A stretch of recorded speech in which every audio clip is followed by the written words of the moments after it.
For the view from the ground, let's cross to Quito, Ecuador, the capital, to speak with RFI correspondent Eric Sampson. Eric, thank you so much for being with us today.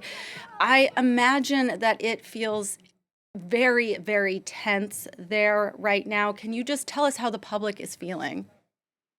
Yes, well, yesterday was a very tense moment when the attempts, the bombs were exploding all over the country. This morning, we see very little people on the streets. Of course, all the companies that can work at house, like the college, the schools, the university, have sent their personnel at home, so they stay safe.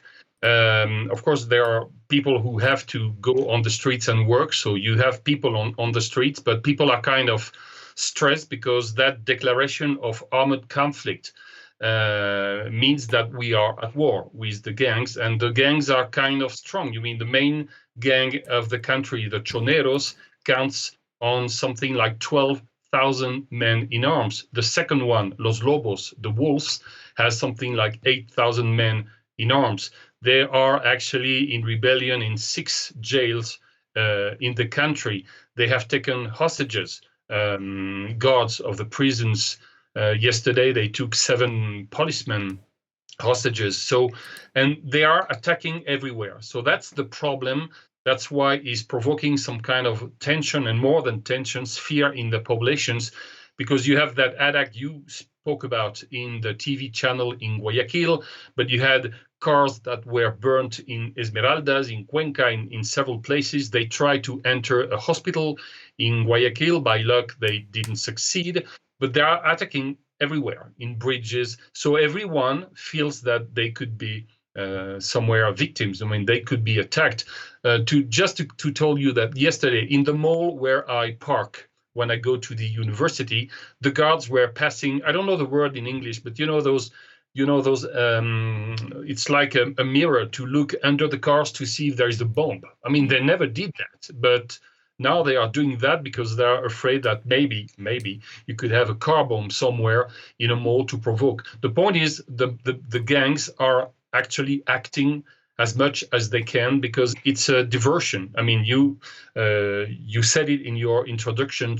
Alias Fito, Carlos Macias, the number one of the Choneros, escaped Sunday. Then Monday, another leader of the wolf bands escaped also from the Riobamba jails, and they are looking for them, of course. But with all those attacks, the policemen and the militaries are forced to go everywhere. So that makes looking for those men much more difficult.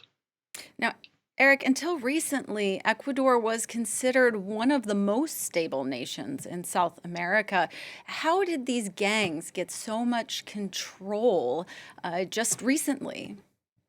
It took time. It's not recent. It has been taking at least 10 to 15 years, but very slowly, little by little. And then one day you wake up and you say, oh, this is like Colombia of Pablo Escobar, of the Medellin cartel. So it began when the United States began the Colombia plans. They began to do war in Colombia, in Peru against the drug traffickers.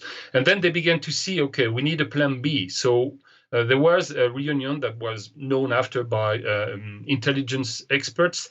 There was a reunion in the Sinaloa cartel where they said, okay, where can we go if we are in difficulties in Colombia? And they said, okay, we need a country where we can easily penetrate politics, justice, where corruption is possible. We need a country that has war, to allow exportations of drugs. And if the country is dollarized, as Ecuador is dollarized since year 2000, that was perfect. So little by little, they began to come in Ecuador. And Ecuador, that was a transit country, that was not a very important country in the map of drugs, began to be. But it was slow, But now they have infiltrated, for instance, the jail system, the justice, and we have the proof of that all the time.